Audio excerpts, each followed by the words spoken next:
పేరెంటానికి పిలవడానికి వచ్చా. ఈ పెదపకాల పిల్లలకు పనే ఉంది. పెళ్ళవగానే పుసా పుసా పుసా పిల్లలు కనేయడమేగా. పళ్ళు రాలే రోజు వచ్చినా పరాచికాలు పోలేదే పిన్ని. కోడలు రాదే బొట్టెట్టించుకోవడానికి. పండక్కి పుట్టింటికి వెళ్ళిందా? అదెందుకు పోతుందే నా తల్లి? నా నెత్తి మీద తిష్ట వేసి కూతాడని గట్టే వచ్చింది. నీవి మరీ చిత్రాలు పిన్ని. కన్నారు తీసుకుపోలేదా, నువ్వు పంపలేదా? అయ్యో అయ్యో అయ్యో అయ్యో, అసలు నా చోద్యమా నేనెందుకు పంపలే నా తల్లి? నాకు ఒకగానొక్క బిడ్డ చిటపట్లాడుతూ పువ్వులు రంగాలే అత్తారింటికి పెడుతుంటే నాకు మాత్రం చూడాలని ఆశగా లేదు. ఏం చేస్తావు? నాకు ఆ రాతలేదు, వాడికి ఆ గీత లేదు.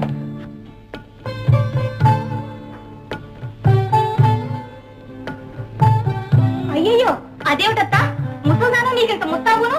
పడుచుకోవడానికి పాత చీరాలా? నా చోద్యమా నేనేమైనా కట్టుకోవద్దానా? ఇలా నలుగురు చేత నానా మాటలు అనిపిస్తాను. కాకపోతే పెళ్లిలో పెట్టిన పట్టు చీరలన్నీ పెట్టించి కూడా అడిపోతున్నాయి. అది కట్టుకోకపోతే నేను కట్టనా? కడుపు